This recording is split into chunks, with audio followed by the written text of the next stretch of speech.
everyone, welcome to the 11th lecture of breathing and exchange of gases. बच्चों इस lecture के अंदर हम लोग रेगुलेशन ऑफ रेस्पिरेशन को डिस्कस करने वाले हैं। अगर आपने प्रीवियस लेक्चर्स नहीं देखे तो सो प्लीज पहले उसे देखिए एंड फिर ये लेक्चर देखना।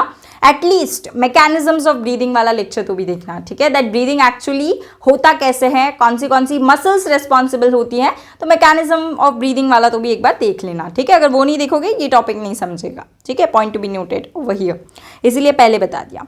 So let's start now. Regulation of respiration, regulation of respiration बोल दो या फिर रेगुलेशन ऑफ ब्रीदिंग बोल दो, ठीक है।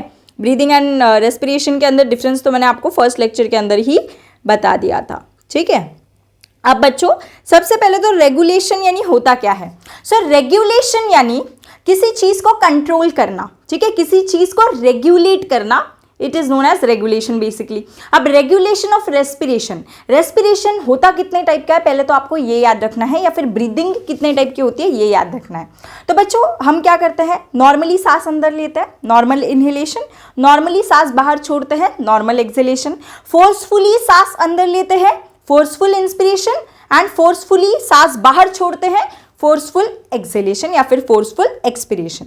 तो हमारे पास बेसिकली चार टाइप्स के ये हो गए, ठीक है, कि नॉर्मली ब्रीद इन किया, नॉर्मली ब्रीद आउट किया, फोर्सफुली ब्रीद इन किया, फोर्सफुली ब्रीद आउट किया, ठीक है। तो बेसिकली ये चार होते हैं। तो हमें इन चार जो ये चीज़ें होती है ब्रीदिंग के अंदर, रेस्पिरेशन के अंदर, इसे एक्चुअल में रेगुलेट कैसे किया जाता है, इसे एक्चुअल में हमारे बॉडी के अंदर कंट्रोल कौन करता है, दैट हमारी बॉडी को कैसे पता चलता है कि अरे अब सांस लेनी है, अब फोर्सफुल सांस लेनी है, या फिर अभी इंस्पिरेशन करना है तो इंस्पिरेशन होगा कैसे, ठीक है। तो ये सारी चीज़ें हम आज के लेक्चर के अंदर डिस्कस करने वाले हैं, दैट एक्चुअल में रेस्पिरेशन रेगुलेट कैसे होता है, ठीक है। सो बच्चों यहाँ पर सबसे पहले तो आपको पता है दैट आपका बॉस कौन है, आपके ह्यूमन बॉडी का जो बॉस होता है वो होता है ब्रेन, ठीक है। ब्रेन से ही सारी उटपटांग चीजें और अच्छी चीजें आपकी चलती है, राइट। आपके बॉडी की जितनी भी एक्टिविटीज है ये सारी आपका ब्रेन कंट्रोल करता है। तो यहाँ पर रेगुलेशन ऑफ रेस्पिरेशन के अंदर भी आपके ब्रेन के ही कुछ पार्ट्स होंगे, ब्रेन के ही कुछ रीजन्स होंगे जो क्या करने वाले हैं, रेगुलेशन करने वाले हैं रेस्पिरेशन का। सो वो कौन से पार्ट्स होते हैं तो वो अभी हम डिस्कस करेंगे बच्चों, ठीक है। तो आपका ब्रेन, ठीक है, ब्रेन के अंदर एक पार्ट होता है, आपका नाम आपने नाम भी सुना होगा उसका, जिसका नाम है मेड्यूला रीजन, ठीक है। ब्रेन का एक पार्ट होता है, एक रीजन होता है जिसे हम बोलते हैं मेड्यूला, ठीक है। अब ये जो मेड्यूला होता है बच्चों ब्रेन का, इसके अंदर एक सेंटर होता है, ठीक है। इस सेंटर को बोला जाता है बच्चों रेस्पिरेटरी रिदम सेंटर।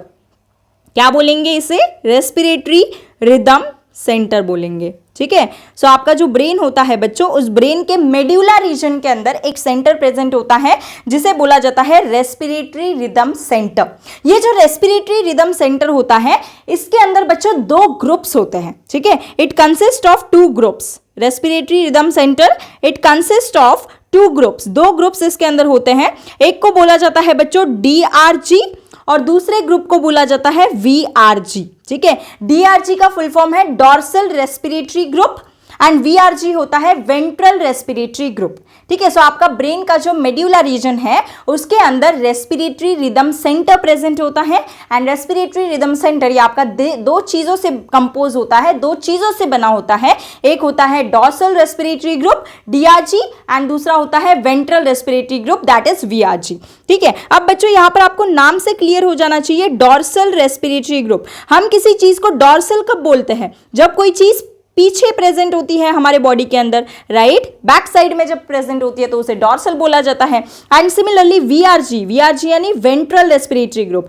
सो जब वो फ्रंट साइड में प्रेजेंट होता है ह्यूमन बॉडी के, ठीक है, तब हम उसे क्या बोलते हैं, वेंट्रल साइड। जैसे अगर अब मैं खड़ी हूं तो ये मेरी बॉडी की वेंट्रल साइड हो गई एंड पीछे मेरी बॉडी की डॉर्सल साइड होगी, ठीक है। तो यहाँ पर होता क्या है बच्चों, जो ब्रेन का जो मेड्यूला रीजन होता है उसके अंदर एक रेस्पिरेटरी ग्रुप ऐसा होता है जो पीछे की साइड में प्रेजेंट है, उसे बोलेंगे डॉर्सल रेस्पिरेटरी ग्रुप, एंड एक ग्रुप ऐसा होता है जो सामने की साइड में प्रेजेंट है, उसे बोलेंगे वेंट्रल रेस्पिरेटरी ग्रुप। अब ये ग्रुप किस चीज का होता है बच्चों, तो ये ग्रुप होता है न्यूरॉन्स का, ठीक है। नर्व सेल्स जो होते हैं, न्यूरॉन्स जो होते हैं, उसका ये ग्रुप आपका होता है। कौन सा, एक तो आपका DRG एंड दूसरा आपका VRG, न्यूरॉन्स का ग्रुप होता है। अब ये बेसिकली क्या करने वाले हैं, आपके ब्रीदिंग को कंट्रोल करने वाले हैं। अब बच्चों क्या होता है, जो DRG होता है ना, ये सिग्नल भेजता है। डॉर्सल रेस्पिरेटरी ग्रुप क्या करेगा बच्चों, ये सिग्नल भेजेगा, ठीक है। एंड कितने टाइम तक, 2 सेकेंड तक ये सिग्नल भेजेगा, ठीक है। किसे भेजेगा बच्चों ये सिग्नल, ये भेजेगा diaphragm and external intercostal muscle के पास ये सिग्नल भेजेगा,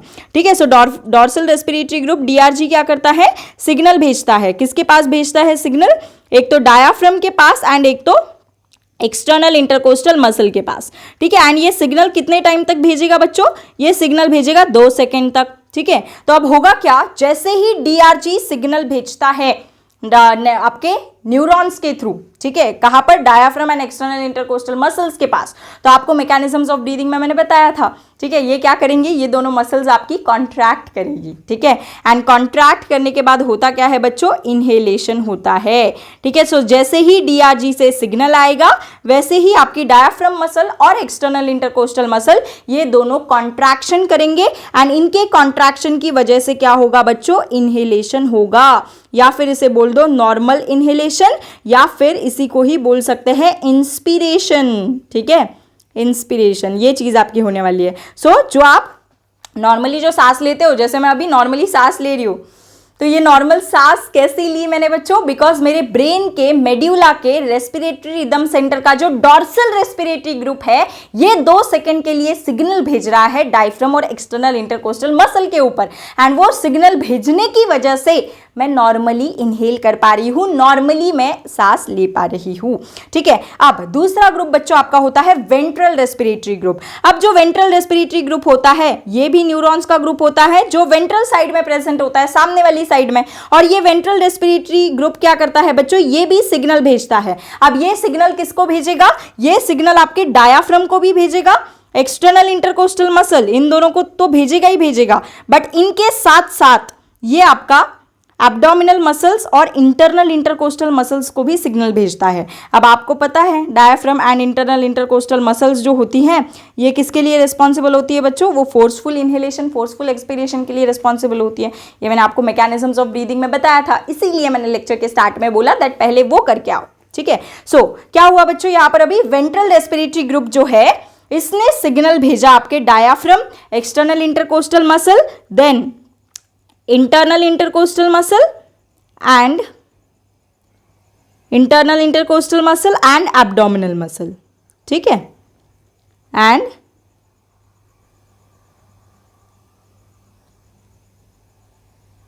abdominal muscle। अब इनके सिग्नल की वजह से हुआ क्या है बच्चों, यहां पर इनके सिग्नल की वजह से ये मतलब VRG के सिग्नल की वजह से आपके internal intercostal muscle, abdominal muscle, diaphragm और ये सारी ये क्या करेगी बच्चों, ये कॉन्ट्रैक्शन शो करेगी। एंड इनके कॉन्ट्रैक्शन की वजह से 2 प्रोसेसेस आपके बॉडी के अंदर होती हैं, दैट इज फोर्सफुल इनहेलेशन, ठीक है, जबरदस्ती वाली सांस लेना, ठीक है, यानी फोर्सफुल, ठीक है। एंड दूसरा होता है फोर्सफुल एक्सपीरेशन, दूसरा क्या होता है, फोर्सफुल एक्सपीरेशन या फिर फोर्सफुल एक्सहेलेशन, ठीक है।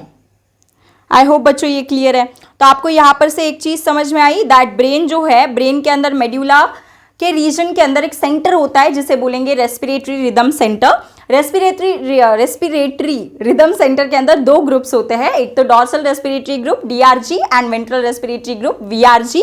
डॉर्सल रेस्पिरेटरी ग्रुप सिग्नल भेजता है external intercostal muscle and diaphragm के ऊपर, 2 सेकंड्स के लिए सिग्नल भेजेगा, जिसकी वजह से ये दोनों मसल्स डायाफ्राम और एक्सटर्नल इंटरकोस्टल कॉन्ट्रैक्ट करेगी एंड इनके कॉन्ट्रैक्शन की वजह से नॉर्मल इनहेलेशन होगा, ठीक है। सिमिलरली जो आपका VRG होगा, ये क्या करेगा, वेंट्रल रेस्पिरेटरी ग्रुप, ये भी सिग्नल भेजता है आपके डायाफ्राम, एक्सटर्नल इंटरकोस्टल मसल, इनके ऊपर तो भेजेगा ही, इनके साथ साथ internal intercostal muscle and abdominal muscle को भी सिग्नल भेजेगा। इसकी वजह से यहाँ पर होगा क्या, कॉन्ट्रैक्शन होगा इन मसल्स का एंड इनके कॉन्ट्रैक्शन की वजह से फोर्सफुल इनहेलेशन और फोर्सफुल एक्सपीरेशन आपका यहां पर होगा, ठीक है।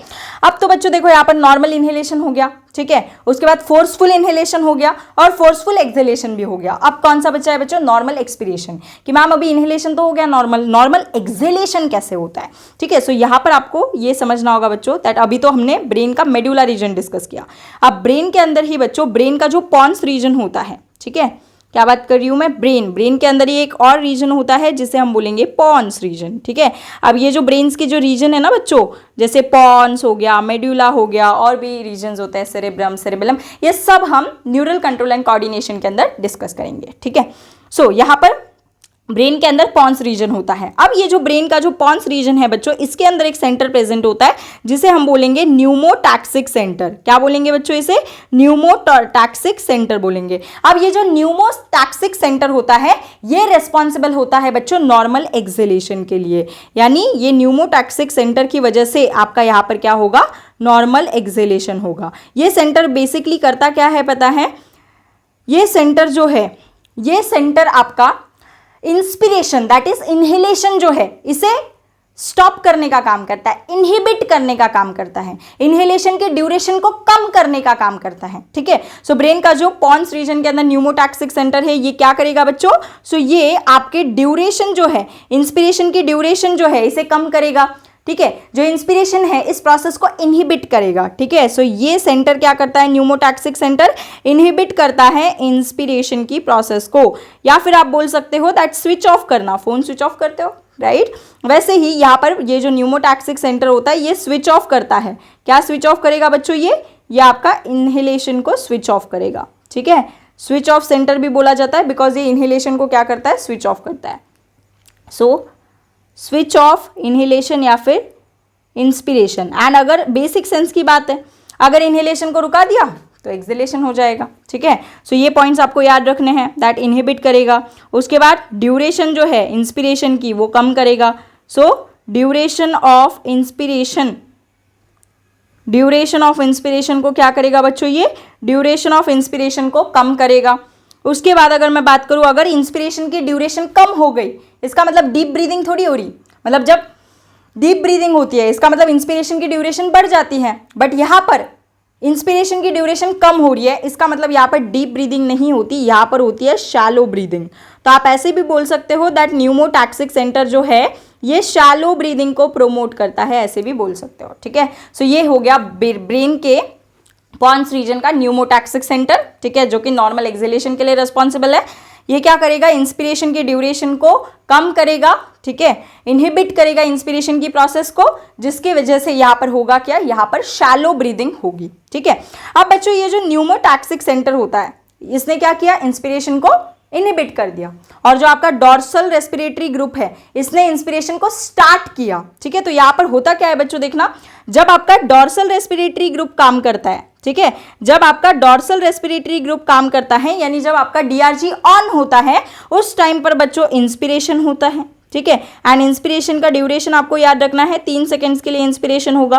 वेयरएज जब आपका न्यूमोटैक्सिक सेंटर ऑन होता है, ठीक है, जब आपका न्यूमोटैक्सिक सेंटर ऑन होता है उस टाइम पर आपका एक्सपिरेशन होता है, अरे हाँ, इंस्पिरेशन की 2 सेकेंड है ड्यूरेशन, ठीक है। जब न्यूमोटैक्सिक ऑन होता है उस टाइम पर एक्सपिरेशन होगा, एंड एक्सपिरेशन ये होता है बच्चों 3 सेकेंड्स के लिए, तो ये आपको याद रखना है, ठीक है। दैट इनहेलेशन के लिए डीआरजी रिस्पॉन्सिबल रहेगा, डॉर्सल रेस्पिरेटरी ग्रुप इनहेलेशन करवाएगा, और जब न्यूमोटैक्सिक सेंटर ऑन रहेगा तब वो एक्सहेलेशन या फिर एक्सपिरेशन करवाएगा, ठीक है। अब बच्चों होता क्या है, ब्रेन के पॉन्स रीजन के अंदर ही एक और सेंटर प्रेजेंट होता है, एक तो मैंने बता दिया न्यूमोटैक्सिक सेंटर। अब ब्रेन के पॉन्स रीजन के अंदर एक और सेंटर होता है जिसका नाम है एपन्यूइस्टिक सेंटर, ठीक है। एपन्यूइस्टिक सेंटर ये बच्चों न्यूमोटैक्सिक सेंटर के टोटली उल्टा काम करता है, अपोजिट काम करता है। तो अपोजिट, अगर बायोलॉजी के अंदर दो चीजें अपोजिट काम कर रही है तो उसे एंटागोनिस्टिक बोलेंगे, ठीक है। सो ये जो एपन्यूइस्टिक सेंटर होता है बच्चों ये एंटागोनिस्टिक होता है, किसके एंटागोनिस्टिक होगा, ये antagonistic to pneumotaxic centre. Pneumotaxic centre के एंटागोनिस्टिक आपका एपन्यूइस्टिक सेंटर काम करेगा। अब न्यूमोटैक्सिक सेंटर क्या करता था, ये बच्चों इनहिबिट करता था इनहेलेशन को, ड्यूरेशन जो है इनहेलेशन की या फिर इंस्पिरेशन की ड्यूरेशन उसे कम करता था और शैलो ब्रीदिंग करवाता था, ठीक है। तो ये अपोजिट है, इसका मतलब ये क्या करेगा, ये इंस्पिरेशन या फिर इनहेलेशन की ड्यूरेशन को बढ़ाएगा। सो ये इंस्पिरेशन के ड्यूरेशन को क्या करेगा बच्चों, ये बढ़ाएगा। एंड अगर इंस्पिरेशन की ड्यूरेशन बढ़ गई इसका मतलब ऑटोमेटिकली वहां पर क्या होगी बच्चों, डीप ब्रीदिंग होगी। कैसी ब्रीदिंग होगी वहां पर, डीप ब्रीदिंग होगी, ठीक है। आई होप ये क्लियर है। तो आपको ब्रेन के अंदर, ब्रेन के पॉन्स रीजन के अंदर एपन्यूइस्टिक सेंटर भी होता है, ये भी याद रखना है। एपन्यूस्टिक सेंटर न्यूमोटैक्सिक सेंटर के अपोजिट काम करता है, इसीलिए इसे बोला जाता है that apneustic centre is antagonistic to pneumotaxic centre. जैसे न्यूमोटैक्सिक सेंटर ड्यूरेशन जो है इनहेलेशन की वो कम कर रहा था, एपन्यूस्टिक सेंटर फिर ये ड्यूरेशन को बढ़ाएगा, इनहेलेशन की ड्यूरेशन को। ठीक है, जो न्यूमोटैक्सिक सेंटर है वो शैलो ब्रीदिंग करवा रहा था सॉरी, शैलो ब्रीदिंग करवा रहा था, वेयर एज जो एपन्यूस्टिक सेंटर है ये क्या करेगा, ये डीप ब्रीदिंग करवाएगा, बिकॉज इसने इंस्पिरेशन के ड्यूरेशन को बढ़ाया है। ठीक है, आई होप बच्चों ये 3 पॉइंट्स आपको क्लियर है कि ब्रेन के मेड्यूला रीजन के अंदर रेस्पिरेटरी रिदम सेंटर होता है। आपको ये चीज़ भी याद रखनी है बच्चों दैट रेस्पिरेटरी रिदम सेंटर जो होता है ये मेन सेंटर होता है, मेन सेंटर होता है ये। ठीक है, या फिर आप ऐसे बोल दो प्राइमरी सेंटर होता है। ठीक है, यानी ये बॉस है, मेन सेंटर या फिर प्राइमरी सेंटर, यानी ये बॉस होता है बच्चों। ठीक है, आपके रेगुलेशन ऑफ रेस्पिरेशन के अंदर यहाँ से ही चीज़ें कंट्रोल हो रही है, बिकॉज देखो ना यहाँ पे नॉर्मल इनहेलेशन यही करवा रहा है, फोर्सफुल इनहेलेशन फोर्सफुल एक्सहेलेशन यही करवा रहा है, न्यूमोटैक्सिक सेंटर बस क्या करवाता है, नॉर्मल एक्सहेलेशन करवाता है। ठीक है, आई होप बच्चों ये क्लियर है। तो रेगुलेशन के अंदर हमने देखा ब्रेन के मेड्यूला के अंदर रेस्पिरेटरी रिदम सेंटर जिसके अंदर डीआरजी वीआरजी है, उसके बाद ब्रेन के पॉन्स रीजन के अंदर न्यूमोटैक्सिक सेंटर और ब्रेन के पॉन्स रीजन के अंदर एपन्यूस्टिक सेंटर। अब दूसरा जो प्रेजेंट होता है बच्चों, ब्रेन के अंदर ही एक एरिया प्रेजेंट होता है जिसे हम बोलेंगे कीमो सेंसिटिव एरिया। ठीक है, अब ये जो कीमो सेंसिटिव एरिया होता है ना, ये आपके रेस्पिरेटरी रिदम सेंटर के बाजू में प्रेजेंट होता है। कीमो सेंसिटिव एरिया ये कहाँ प्रेजेंट होता है बच्चों, it is present adjacent, chemosensitive area is present adjacent to respiratory rhythm centre. Respiratory rhythm centre के एडजेसेंट आपका कीमोसेंसिटिव एरिया प्रेजेंट होता है। ठीक है, अब ये क्या करता है बच्चों, it is present adjacent to respiratory rhythm centre, यानी बाजू बाजू में प्रेजेंट होता है। अब कीमो सेंसिटिव एरिया नाम से ही समझ रहा है बच्चों, देखो कीमो, कीमो यानी क्या होता है, केमिकल्स, एंड सेंसिटिव यानी किसी चीज़ के लिए सेंसिटिविटी शो करना। ठीक है, सो कीमो यानी यहाँ पर केमिकल्स होता है, यानी ये ऐसे एरिया होता है ये। ठीक है, ये ऐसा एरिया होता है जो क्या करता है, केमिकल के टुवर्ड सेंसिटिविटी शो करता है, कुछ स्पेसिफिक केमिकल के टुवर्ड सेंसिटिविटी शो करता है। ठीक है, तो यहाँ पर केमिकल्स कौन से होंगे बच्चों, तो यहाँ पर केमिकल्स होते हैं CO2 और H+ आयंस। ठीक है, अब होता क्या है हमारे ब्लड के अंदर, ठीक है, हमारे ब्लड के अंदर जब CO2 कार्बन डाइऑक्साइड गैस और H+ आयन की कंसंट्रेशन जब बढ़ जाती है उस टाइम पर बच्चों ये कीमोसेंसिटिव एरिया एक्टिवेट होता है। ठीक है, सो क्या बोला मैंने, जब ब्लड के अंदर CO2 एंड H+ का कंसंट्रेशन बढ़ेगा, ठीक है, उस टाइम पर क्या होगा, उस टाइम पर कीमोसेंसिटिव एरिया एक्टिवेट होगा। ठीक है, एंड ये कीमोसेंसिटिव एरिया एक्टिवेट हो जाने के बाद ये क्या करेगा, ये आपका मैसेज देगा रेस्पिरेटरी रिदम सेंटर को। ठीक है, ये आपका सिग्नल भेजेगा, किसके पास सिग्नल भेजेगा, रेस्पिरेटरी रिदम सेंटर जो बॉस है, ठीक है, जो कि प्राइमरी सेंटर है, उसके पास ये सिग्नल भेजेगा एंड इसे बोलेगा कि प्लीज़ रेट ऑफ रेस्पिरेशन को बढ़ाओ, ब्रीदिंग रेट को बढ़ाओ, कार्बन डाइऑक्साइड ज़्यादा हो गया ब्लड के अंदर। ठीक है, तो यहाँ पर फिर रेस्पिरेटरी रिदम सेंटर क्या करेगा बच्चों, ये आपका ब्रीदिंग रेट को बढ़ाएगा। ठीक है, ब्रीदिंग रेट को बढ़ाएगा या फिर बोल दो रेट ऑफ रेस्पिरेशन, ROR लिख रही हूँ, इसे ये बढ़ाएगा। ठीक है, सो कीमोसेंसिटिव एरिया यानी ये ऐसा एरिया होता है जो किसी केमिकल के टुवर्ड सेंसिटिविटी शो करता है। ये एरिया आपका रेस्पिरेटरी रिदम सेंटर जो कि मेन सेंटर है उसके साइड में प्रेजेंट होता है। ठीक है, ये एरिया क्या करेगा, ये ब्लड के अंदर जब carbon dioxide and H+ ion की कंसंट्रेशन बढ़ जाती है तो ये एरिया आपका एक्टिवेट हो जाता है एंड ये मैसेज पहुंचाता है आपके रेस्पिरेटरी रिदम सेंटर या फिर सिग्नल भेजता है रेस्पिरेटरी रिदम सेंटर के पास कि प्लीज ब्रीदिंग रेट को बढ़ाओ, रेट ऑफ रेस्पिरेशन को बढ़ाओ, क्योंकि ब्लड के अंदर कार्बन डाइऑक्साइड और H+ ज़्यादा हो गया, मर जाऊंगा मैं। ठीक है, ऐसा सिग्नल यहाँ से भेजा जाता है। आई होप बच्चों कीमोसेंसिटिव एरिया भी क्लियर है। अब बच्चों यहाँ पर हम नेक्स्ट टॉपिक पढ़ने वाले हैं कीमो रिसेप्टर्स। ठीक है, कीमो रिसेप्टर्स यानी ऐसे रिसेप्टर्स जो कि किसी केमिकल के टुवर्ड सेंसिटिविटी शो कर रहे हैं। यहाँ पर भी सेम केमिकल्स आपके बच्चों होंगे, यहाँ पर भी CO2 एंड H+ आयन ही होंगे। जब इनकी कंसंट्रेशन बढ़ जाती है ना CO2 एंड H+ की, तब ये रिसेप्टर्स एक्टिवेट हो जाते हैं। अब कीमो रिसेप्टर्स बच्चों 2 टाइप्स के होते हैं। ठीक है, एक होते हैं सेंट्रल कीमो रिसेप्टर्स। ठीक है, कीमो रिसेप्टर्स 2 तरीके के होते हैं, एक होते हैं central chemo receptors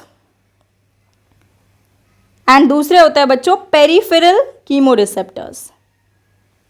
peripheral chemo receptors. ठीक है। सो रिसेप्टर्स भी दो तरीके के, सेंट्रल और पेरिफेरल। सेंट्रल कीमो रिसेप्टर्स जो होते हैं बच्चों, ये आपके ब्रेन के मेड्यूला रीजन के अंदर प्रेजेंट होते हैं। ठीक है, मेड्यूला में ये रिसेप्टर्स प्रेजेंट होते हैं। अब ये काम कैसे करते हैं, तो जब आपके ब्लड के अंदर CO2 एंड H+ बढ़ेगा, ठीक है, मान लो आपके ब्लड के अंदर CO2 और H+ की कंसंट्रेशन बहुत ज़्यादा बढ़ गई, ठीक है, तो ब्लड के अंदर बढ़ेगी तो एक फ्लूइड प्रेजेंट होता है हमारे बॉडी के अंदर जिसे बोला जाता है सेरिब्रोस्पाइनल फ्लूइड। ठीक है, सेरिब्रोस्पाइनल फ्लूइड। सो जब ब्लड के अंदर CO2 और H+ बढ़ता है तो सेरिब्रोस्पाइनल फ्लूइड के अंदर भी आपके CO2 और H+ की कंसंट्रेशन बढ़ेगी। अब सेरिब्रोस्पाइनल फ्लूइड क्या होता है, डिटेल में ये न्यूरल कंट्रोल एंड कोऑर्डिनेशन में पूरा क्लियर कर दूंगी इसे। फिलहाल के लिए इतना याद रखो दैट ब्लड के अंदर जब कार्बन डाइऑक्साइड एंड H+ की वैल्यू राइज करती है उस टाइम पे सेरिब्रोस्पाइनल फ्लूइड के अंदर भी आपके CO2 और H+ की कंसंट्रेशन या फिर वैल्यू राइज करेगी, जिसकी वजह से होगा क्या, जब सेरेब्रोस्पाइनल फ्लूइड में ये कंसंट्रेशन राइज करेगी तब आपका सेंट्रल कीमो रिसेप्टर एक्टिवेट हो जाएगा।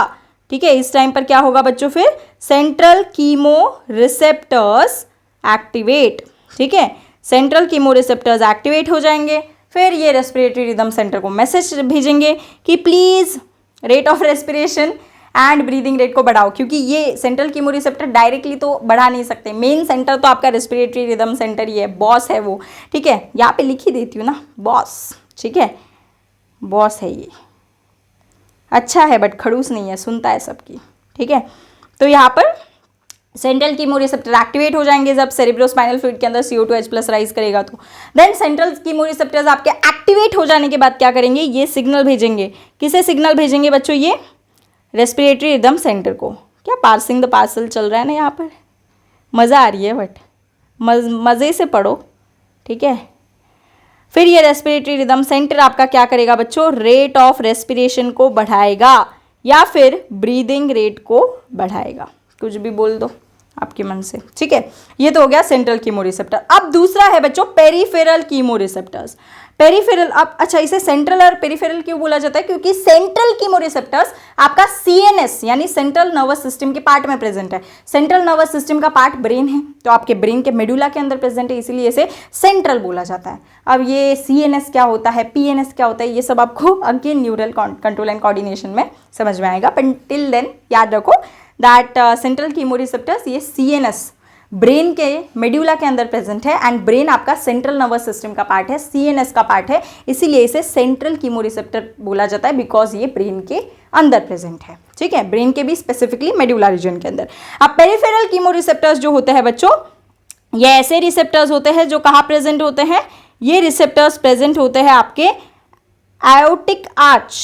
ठीक है, एओटा बताया था ना मैंने। ठीक है, सो जो एओटा का जो आर्च होता है, आर्च तो पता है ना आपको, आंख बोल सकते हो। सो एओटिक आर्क, एओटिक आर्च और कैरोटिड आर्टरी।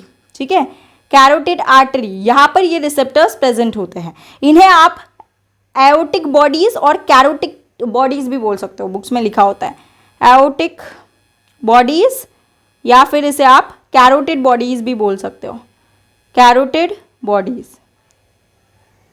ठीक है, और ये रिसेप्टर्स करेंगे क्या बच्चों, ये जो रिसेप्टर्स होते हैं ये भी अगेन क्या करते हैं, ये जब आपके ब्लड के अंदर, ठीक है, जब ब्लड पास करेगा है ना, अभी ऑब्वियसली ब्लड आपका एओटिक आर्च यानी एओटा और कैरोटिड आर्टरी, इससे जब ब्लड पास करेगा तब अगर ब्लड के अंदर आपका कार्बन डाइऑक्साइड की कंसंट्रेशन ज़्यादा रही, H+ की कंसंट्रेशन ज़्यादा रही, तो उस टाइम पर आपके पेरिफेरल कीमो रिसेप्टर्स एक्टिवेट हो जाएंगे।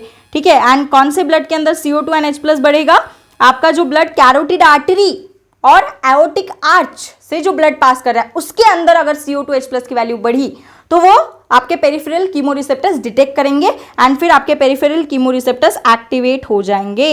ठीक है, तो यहाँ पर होगा क्या बच्चों, peripheral chemo receptors, peripheral chemo receptors activate हो जाएंगे एंड ये एक्टिवेट हो जाने के बाद ये क्या करेंगे बच्चों, ये सिग्नल भेजेंगे। किसे भेजेंगे ये सिग्नल, ये अगेन हमारे बॉस के पास सिग्नल भेजेंगे, यानी रेस्पिरेटरी रिदम सेंटर के पास सिग्नल भेजेंगे एंड फिर रेस्पिरेटरी रिदम सेंटर आपका क्या करेगा बच्चों, ये आपका रेट ऑफ रेस्पिरेशन को या फिर मैं बोल सकती हूँ ब्रीदिंग रेट को बढ़ाएगा। ठीक है, रेट ऑफ रेस्पिरेशन या फिर ब्रीदिंग रेट को फिर बढ़ाया जाएगा। ठीक है, अब आप बोलोगे मैम यहाँ पे CO2 की बात हो रही है, H+ की बात हो रही है कि जब CO2 बढ़ेगा ब्लड के अंदर या फिर जब CO2 बढ़ता है सेरेब्रोस्पाइनल फ्लूइड के अंदर तभी हम रेट ऑफ रेस्पिरेशन और ब्रीदिंग रेट को बढ़ा रहे हैं।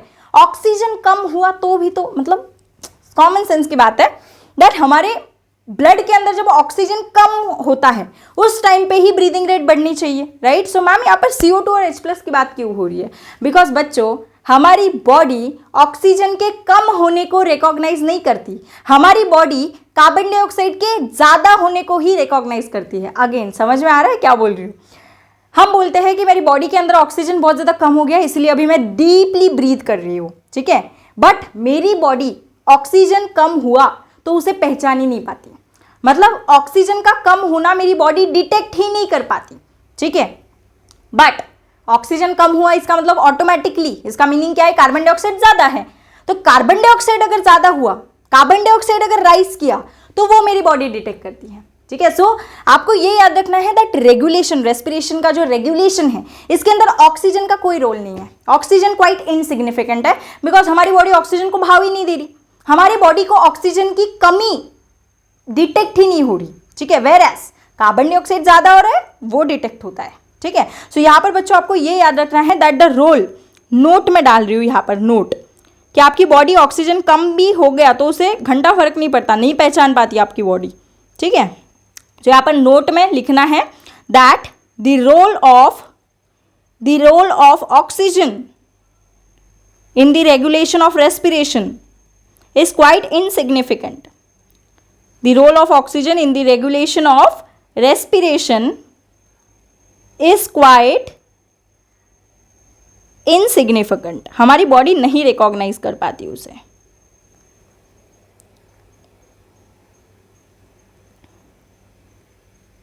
ठीक है। आई होप बच्चों ये आपको क्लियर है, ठीक है। तो मैंने अभी तक आपको ये सारी बातें बताई। अब एक लास्ट चीज़ सुन लो, इतना सुना ही है तो, ठीक है। 26 मिनट हो गए, ठीक है, कितने हो गए, चलो। सो क्या होता है ना, कभी कभी नेचुरली अब मान लो आपके बॉडी का टेम्परेचर बढ़ गया, आपको है फीवर, ठीक है। फीवर है इसका मतलब क्या होगा बच्चों? आपके बॉडी का टेम्परेचर बढ़ जाएगा। फीवर है इसका मतलब क्या होगा? आपके बॉडी का टेम्परेचर जो है ये राइज करेगा, बॉडी का टेम्परेचर आपका बढ़ जाएगा, ठीक है। या फिर आपका ब्लड प्रेशर अगर बढ़ गया, ठीक है, अगर आपका ब्लड प्रेशर बढ़ गया, मान लो फीवर के अंदर ब्लड प्रेशर नहीं बढ़ता, ये ऐसे ही अलग है ये, ठीक है। मान लो फीवर के अंदर फीवर हो गई आपको, यानी आपका बॉडी टेम्परेचर बढ़ गया या फिर आपका बीपी बढ़ गया, बीपी राइज हो गया, दैट इज आपका ब्लड प्रेशर राइज हो गया, ठीक है। तो उस टाइम पर क्या होता है बच्चों, इन दोनों केसेस के अंदर भी आपका जो रेस्पिरेटरी रिदम सेंटर है ये एक्टिवेट हो जाता है। एंड रेस्पिरेटरी रिदम सेंटर क्या करेगा बच्चों? ब्रीदिंग रेट या फिर रेट ऑफ रेस्पिरेशन को बढ़ाएगा।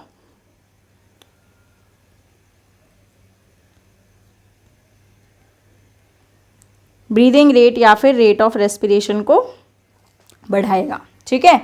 सो ये भी आपको याद रखना है दैट कभी कभी हमारा जब फीवर होती है, हमें आपने नोटिस भी किया होगा ना, जब आपको बुखार होती है तो उस टाइम पे आप ऐसे डीपली ब्रीथ करते हो, राइट, यानी आपकी ब्रीदिंग रेट बढ़ जाती है। डीपली ब्रीथ करना नहीं बोलते उसे, नंबर ऑफ ब्रेथ्स जो है पर मिनट वो आपके बढ़ जाते हैं, ठीक है, जब आप बीमार होते हो तो, जब आपकी फीवर होती है या फिर आपका ब्लड प्रेशर जब राइज करता है उस टाइम पे।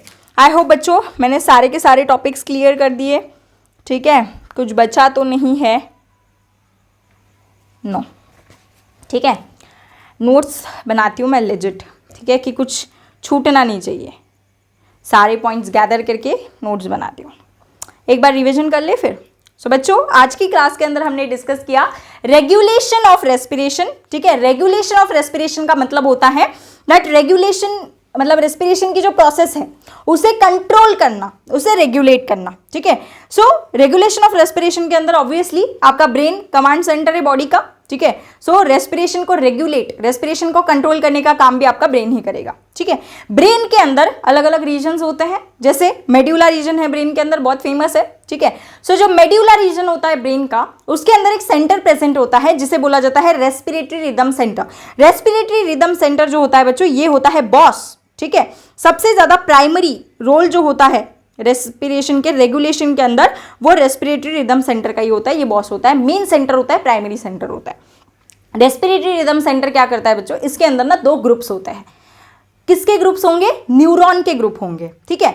एक ऐसा न्यूरॉन का ग्रुप होता है जो फ्रंट साइड में प्रेजेंट है, एक ऐसा न्यूरॉन का ग्रुप होता है जो बैक साइड में प्रेजेंट है। जो फ्रंट साइड में प्रेजेंट है उसे बोला जाता है वेंट्रल रेस्पिरेटरी ग्रुप, जो बैक साइड में प्रेजेंट है उसे बोला जाता है डॉर्सल रेस्पिरेटरी ग्रुप। एंड ये ग्रुप किसका है बच्चों, न्यूरॉन्स का ग्रुप है, दैट इज डीआरजी वीआरजी। अब होता क्या है, जो आपका डॉर्सल रेस्पिरेटरी ग्रुप होता है डीआरजी, ये 2 सेकंड्स के लिए सिग्नल भेजता है diaphragm muscle and external intercostal muscles के ऊपर, जिसकी वजह से diaphragm muscle, external intercostal muscle contract करेगी एंड इनके कॉन्ट्रैक्शन की वजह से होता है नॉर्मल इनहेलेशन या फिर नॉर्मल इंस्पिरेशन। वेयरएज जो दूसरा ग्रुप होता है उसे बोला जाता है वेंट्रल रेस्पिरेटरी ग्रुप। ये भी सिग्नल भेजता है diaphragm muscle, external intercostal muscle, internal intercostal muscle and abdominal muscle, इन सभी को ये सिग्नल भेजेगा, जिसकी वजह से फोर्सफुल इंस्पिरेशन और फोर्सफुल एक्सपिरेशन आपका यहां पर होगा, ठीक है। सो रेस्पिरेटरी रिदम सेंटर ने क्या क्या किया, रेस्पिरेटरी रिदम सेंटर ने डीआरजी के थ्रू नॉर्मल इनहेलेशन करवाया एंड वीआरजी के थ्रू फोर्सफुल इनहेलेशन और फोर्सफुल एक्सहेलेशन करवाया। आई होप ये क्लियर है। अब दूसरा सेंटर होता है ब्रेन के अंदर, दैट इज ब्रेन के पॉन्स रीजन के अंदर। जैसे ब्रेन के अंदर मेडुला रीजन है, वैसे ही ब्रेन के अंदर पॉन्स रीजन होता है। ब्रेन के पॉन्स रीजन के अंदर एक सेंटर होता है जिसे बोला जाता है न्यूमोटैक्सिक सेंटर, पी साइलेंट है। न्यूमोटैक्सिक सेंटर जो होता है ये क्या करता है बच्चों, ये नॉर्मल एक्सहेलेशन करवाता है। अब सॉरी, नॉर्मल एक्सहेलेशन कैसे करवाएगा ये, जैसे नॉर्मल इनहेलेशन किसने करवाया, नॉर्मल इनहेलेशन डीआरजी ने करवाया। अब ये नॉर्मल एक्सहेलेशन कैसे करवाता है, तो इंस्पिरेशन को स्टॉप करेंगे। एक्सहेलेशन कब होगा, जब इनहेलेशन स्टॉप होगा तभी एक्सहेलेशन होगा। तो न्यूमोटैक्सिक सेंटर क्या करता है, इनहेलेशन को स्टॉप करता है, इनहिबिट करता है, स्विच ऑफ करता है। ड्यूरेशन जो है इनहेलेशन की इसकी कम करता है, जिसकी वजह से शैलो ब्रीदिंग होती है, फास्ट ब्रीदिंग होगी, ठीक है। एंड ब्रेन के अंदर ही, ब्रेन के पॉन्स रीजन के अंदर ही आपका एक दूसरा सेंटर होता है जिसका नाम है एपन्यूस्टिक सेंटर, जो न्यूमोटैक्सिक सेंटर के टोटल अपोजिट काम करता है, इसीलिए इसे एंटागोनिस्टिक टू न्यूमोटैक्सिक सेंटर बोला जाता है। अब न्यूमोटैक्सिक सेंटर क्या कर रहा था बच्चों, न्यूमोटैक्सिक सेंटर आपका इंस्पिरेशन की जो ड्यूरेशन है उसको कम कर रहा था, इनहेलेशन की ड्यूरेशन को, और शैलो ब्रीदिंग करवा रहा था। तो एपन्यूस्टिक सेंटर क्या करेगा, ये उल्टा काम करेगा, ये इनहेलेशन की ड्यूरेशन को बढ़ाएगा एंड डीप ब्रीदिंग करवाएगा, ठीक है। सो यहां पर होता क्या है, जब डीआरजी यानी डॉर्सल रेस्पिरेटरी ग्रुप जब ऑन होता है उस टाइम पर इनहेलेशन होता है, और जब आपका न्यूमोटैक्सिक सेंटर ऑन होता है उस टाइम पर एक्सहेलेशन होता है। ये आपको याद रखना है, ठीक है। अब ब्रेन के अंदर ही एक एरिया प्रेजेंट होता है, रेस्पिरेटरी रिदम सेंटर जो मेन बॉस है उसके साइड में एक एरिया प्रेजेंट होता है जिसका नाम है कीमोसेंसिटिव एरिया। नाम से ही समझ रहा है कीमोसेंसिटिव यानी किसी केमिकल के टुवर्ड्स ये सेंसिटिव है, ठीक है। कौन से chemical, CO2 carbon dioxide gas and H+। जब हमारे ब्लड के अंदर CO2 एंड H+ की वैल्यू राइज करती है उस टाइम पे, वैल्यू या फिर लेवल्स बोल दो, CO2 एंड H+ के लेवल्स जब राइज करेंगे उस टाइम पर आपका कीमोसेंसिटिव एरिया एक्टिवेट होता है। कीमोसेंसिटिव एरिया एक्टिवेट होकर ये सिग्नल भेजेगा, मैसेज भिजवाएगा, किसे, रेस्पिरेटरी रिदम सेंटर बॉस को मैसेज भेजेगा दैट अरे यहाँ पर ना ब्लड के अंदर CO2 और H+ बहुत ज्यादा बढ़ गए, ठीक है, मर जाएगा वो आदमी, जल्दी से क्या करवाओ, जल्दी से ब्रीदिंग रेट या फिर रेट ऑफ रेस्पिरेशन को बढ़ाओ, ठीक है, या फिर बढ़वाओ, ठीक है, क्योंकि वो भी क्या करता है, रेस्पिरेटरी रिदम सेंटर वो भी कमांड ही तो दे रहा है डीआरजी वीआरजी के थ्रू। ओके, नेक्स्ट है बच्चों कीमोरिसेप्टर्स। कीमोरिसेप्टर्स जो है ये आपके अगेन CO2 एंड H+ के हाई लेवल्स को डिटेक्ट करेंगे। 2 तरीके के होते हैं, सेंट्रल और पेरिफेरल। सेंट्रल कीमोरिसेप्टर्स ब्रेन के मेडुला रीजन के अंदर प्रेजेंट होते हैं, ठीक है। जब ब्लड के अंदर CO2 एंड H+ की वैल्यू राइज करेगी, लेवल राइज करेगी, उस टाइम पर सेरेब्रोस्पाइनल फ्लूइड के अंदर भी राइज करेगी। सेरेब्रोस्पाइनल फ्लूइड के अंदर अगर वैल्यू राइज कर गई तब आपके सेंट्रल कीमोरिसेप्टर्स एक्टिवेट होते हैं एंड ये एक्टिवेट हो जाने के बाद ये सिग्नल भेजेंगे अगेन बॉस के पास कि please rate of respiration, breathing rate को बढ़ाओ या फिर बढ़वाओ, ठीक है। उसके बाद नेक्स्ट है पेरिफेरल कीमोरिसेप्टर्स। ये आपके प्रेजेंट होते हैं carotid artery and aortic arch के अंदर। ये क्या करते हैं, ये अगेन ये तब एक्टिवेट होते हैं जब आपके जो ब्लड है, जो ब्लड आपका कैरोटिड आर्टरी के थ्रू फ्लो हो रहा है, जो ब्लड आपका एओर्टिक आर्च के थ्रू फ्लो हो रहा है, उसके अंदर जब CO2 H+ की वैल्यू राइज करती है तब उस टाइम पर ये पेरिफेरल कीमोरिसेप्टर्स एक्टिवेट हो जाते हैं। ये अगेन सेंटर भेजेंगे बॉस को, ठीक है, एंड फिर वो क्या करेगा, रेट ऑफ रेस्पिरेशन या फिर ब्रीदिंग रेट को बढ़ाएगा, ठीक है, रेस्पिरेटरी रिदम सेंटर आपका मेन। उसके बाद आपकी बॉडी ऑक्सीजन के कम लेवल्स को डिटेक्ट नहीं करती, कार्बन डाइऑक्साइड के हाई लेवल्स को डिटेक्ट करती है। यानी ऑक्सीजन कितना भी हमारी बॉडी के अंदर कम हो गया, तो भी फर्क नहीं पड़ता, हमारी बॉडी रिकॉग्नाइज ही नहीं कर पाती, डिटेक्ट ही नहीं कर पाती उस चीज़ को। वैरास कार्बन डाइऑक्साइड जब हमारे बॉडी के अंदर बढ़ता है उस चीज़ को हमारी बॉडी डिटेक्ट करती है। इसका मतलब जो रोल है ऑक्सीजन का इन the regulation of breathing, it is quite insignificant. ठीक है, नेक्स्ट, कभी कभी होता क्या है बच्चों, जो फीवर, बुखार हो गई, बॉडी टेम्परेचर हमारा बढ़ गया, या फिर ब्लड प्रेशर हमारा जब हाई हो गया, उस टाइम पर होता क्या है बच्चों, उस टाइम पर भी आपका रेस्पिरेटरी रिदम सेंटर एक्टिवेट होता है और ये ब्रीदिंग रेट या फिर रेट ऑफ रेस्पिरेशन को बढ़ाएगा। ठीक है, चलो आई होप बच्चों ये पूरा आपको क्लियर है, इसे अच्छे से रिवाइज करना। लास्ट लेक्चर हमारा होगा डिसऑर्डर्स ऑफ रेस्पिरेटरी सिस्टम के ऊपर। ठीक है, डिसऑर्डर्स वहाँ पे 3-4 डिसऑर्डर्स है जिससे हम अच्छे से पढ़ेंगे। एनसीईआरटी ने थोड़ा ना कम डिटेलिंग में दे रखा है वो, बट ज़्यादा डीप में क्वेश्चंस आने भी नहीं वाले उसके थ्रू। ठीक है, निमोनिया जो है उसे हम डिटेल में human health and disease class 12th में पढ़ेंगे, वो भी एक डिसऑर्डर है। तो या वो सब मैं आपको नेक्स्ट क्लास के अंदर बताती हूँ। Until then keep watching, keep studying. And और एक चीज़ बहुत लोगों को पता नहीं है कि नोट्स डिस्क्रिप्शन में है, मुझे ईमेल करते हैं, लिटरली बच्चे ईमेल करते हैं क्योंकि कांटेक्ट एक ही है, और इंस्टाग्राम पे डीएम भी करता है कुछ कुछ कि मैम नोट्स, अरे नोट्स डिस्क्रिप्शन में है। ये 0 to Pro सीरीज़ के हर एक लेक्चर के डिस्क्रिप्शन में नोट्स है। इसके पहले मैंने जो sexual reproduction in flowering plants पढ़ाया था उसके अंदर भी, उसके भी डिस्क्रिप्शन के अंदर नोट्स है सारे उसके। ठीक है, एंड और एक चीज़, sexual reproduction in flowering plants के 3 लेक्चर्स बाकी है, वो भी जल्दी आएंगे। ठीक है, 3 से 4 लेक्चर्स में, क्योंकि जैसे मैंने ये सीरीज स्टार्ट करवाई ना तो इसे मैं ब्रेक नहीं कर सकती बीच में, तो मैं क्या करती हूँ, ब्रीदिंग को कंप्लीट करवा के उसके बाद मैं जो sexual reproduction in flowering plants है क्लास 12th का पहला चैप्टर, उसके 3-4 लेक्चर्स बचे होंगे वो मैं अपलोड कर दूँगी। ठीक है, sorry for that quite minor convenience. ठीक है, तो उसके लिए भी मुझे डाउट्स आ रहे थे इंस्टा पर और ईमेल पर, तो ये 2 डाउट्स थे आपके, and there were some reasons due to which I was not active. ठीक है, देयर वर सम वेरी, मतलब बहुत ही बैड रीजंस। ठीक है, ऐसे समझो I was literally, I was like broke like hell, I was not on my senses. ठीक है, तो जिसकी वजह से I was not able to upload anything because मैं पढ़ा ही नहीं पा रही थी। कभी कभी लाइफ है, अप्स एंड डाउन्स आएंगे, but now I am back and अभी रेगुलर लेक्चर्स आएंगे। So sorry for all the students who are following. And जो 0 to Pro सीरीज़ है इसको मैंने दिया है आपको दिसंबर तक ही, या फिर दिसंबर के भी पहले सारे 32 चैप्टर्स कंप्लीट करवा के ही रहूँगी। ये मेरे वर्ड्स हैं आज के लेक्चर में। ठीक है, सो डोंट वरी, जो भी अभी 1 month का गैप आया है we will sort it, I will sort it. And या टेस्ट पेपर्स एंड ऑल उसकी भी डिटेलिंग मैं जल्दी टेलीग्राम पे दे दूँगी, टेलीग्राम पे ज्वाइन कर लो। टेलीग्राम पे एक ही इसमें नोट्स ऐसे सारे लेक्चर्स के डाले हैं मैंने। ठीक है, एंड अभी क्वेश्चंस भी डालूंगी ये चैप्टर होने के बाद। चलो, until then keep studying, bye bye, take care, be happy.